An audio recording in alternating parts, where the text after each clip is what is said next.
Since roughly 2018, every major entertainment company with money and ambition has been chasing the same thing.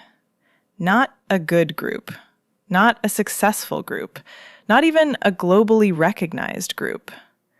The next BTS. It gets said in boardrooms. It gets written into pitch decks.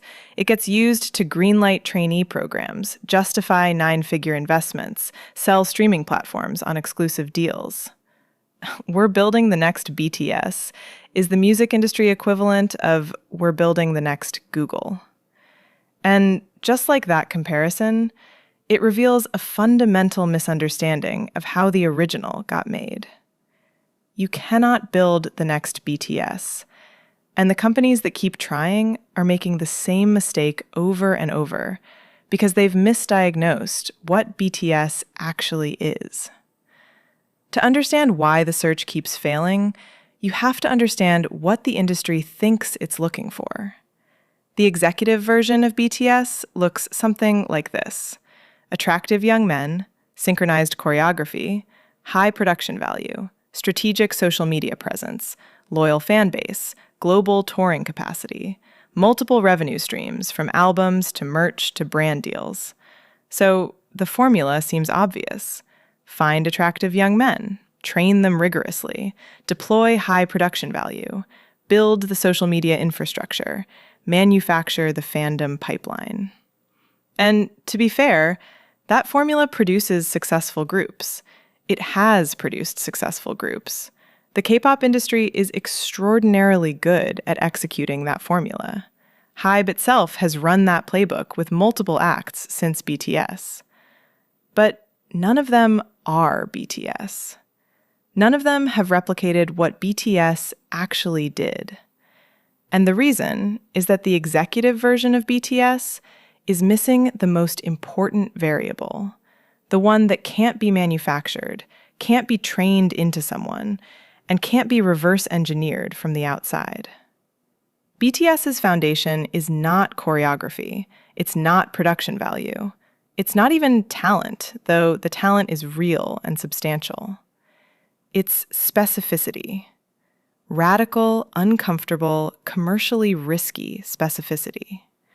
From the beginning, from an era when they had nothing, when BigHit was a small label with no leverage, when the path of least resistance was to sand everything down and make something palatable and safe, BTS made music about specific things, specific fears, specific social pressures, the specific experience of being young in a society that tells you exactly who to be and punishes you for failing to comply. N.O. was a direct critique of Korean education culture. In 2013, from a debut group with no audience yet. That's not a calculated commercial decision. That's conviction. The Love Yourself series was a specific philosophical argument about self-worth, delivered across multiple albums and years. Not a concept for a single era, a sustained artistic thesis.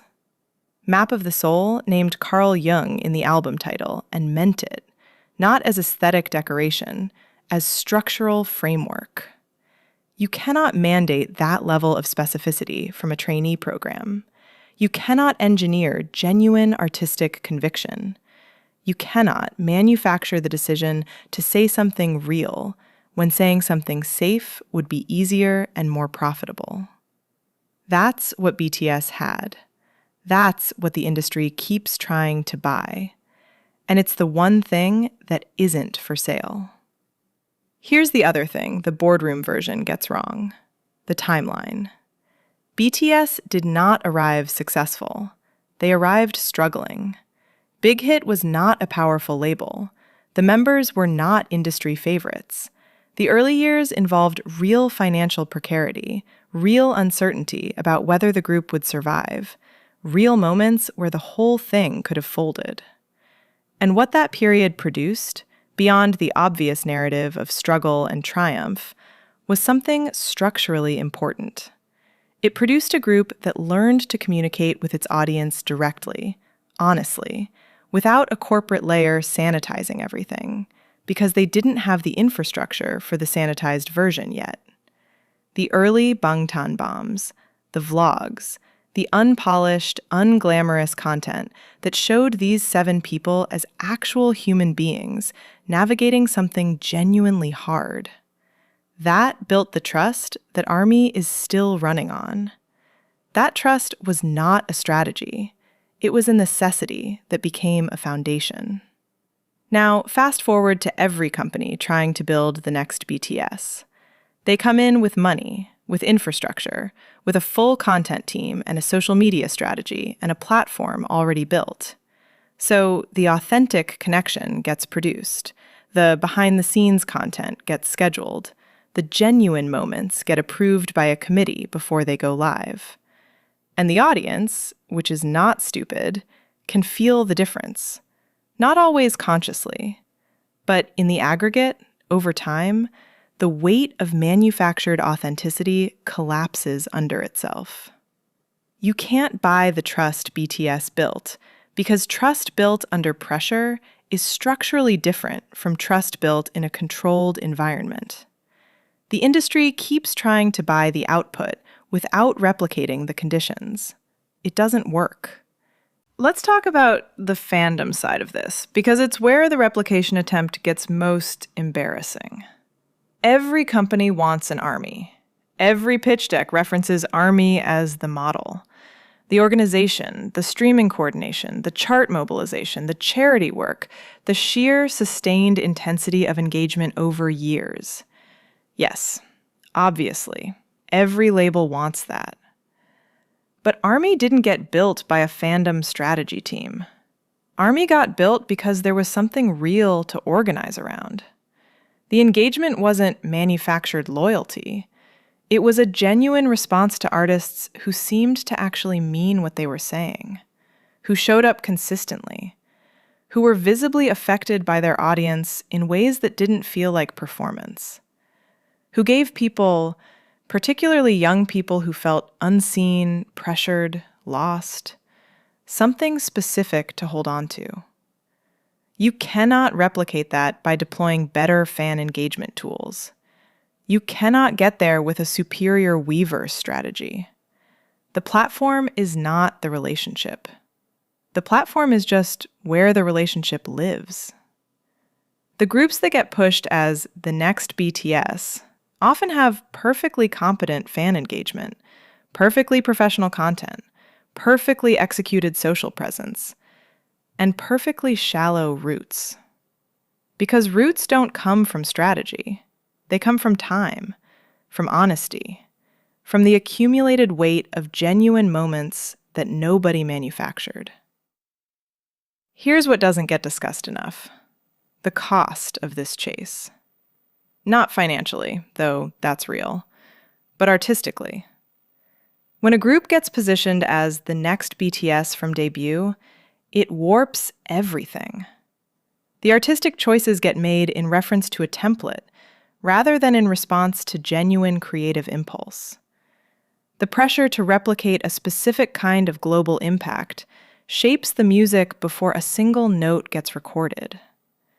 And the members, the actual human beings inside this corporate ambition, have to carry that weight, have to exist inside a project that is fundamentally defined by what someone else already did, have to build an identity in the shadow of a comparison they didn't ask for and can't win. Because here's the thing about being the next something. You cannot beat the original at being the original.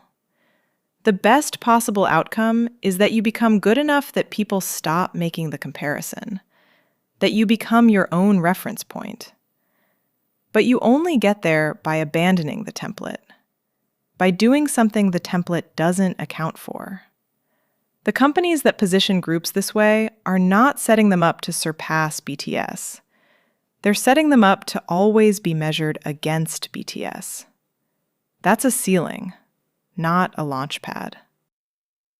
So, what would actually produce the next generational act?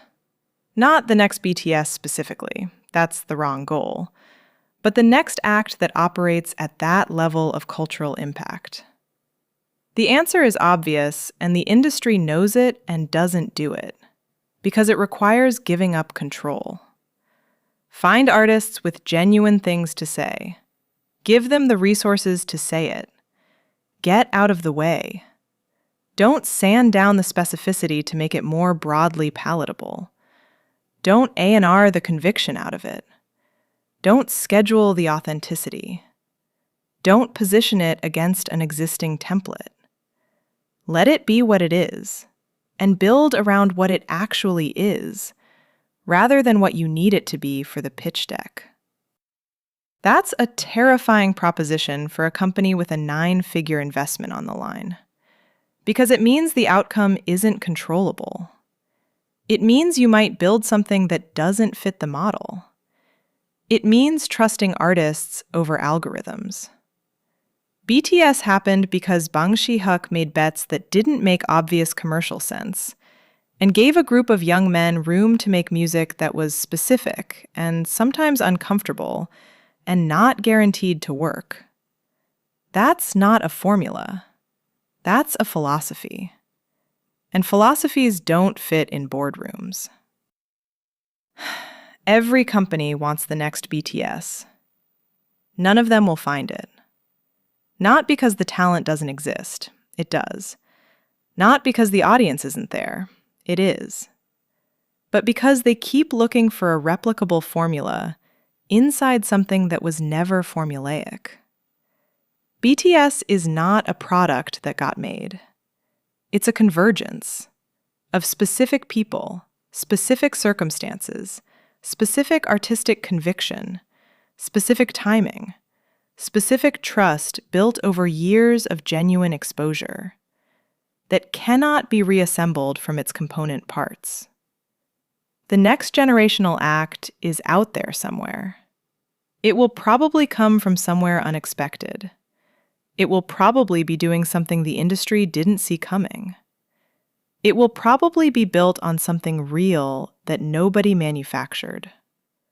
And when it arrives, the same companies currently chasing the next BTS will immediately start chasing the next version of that.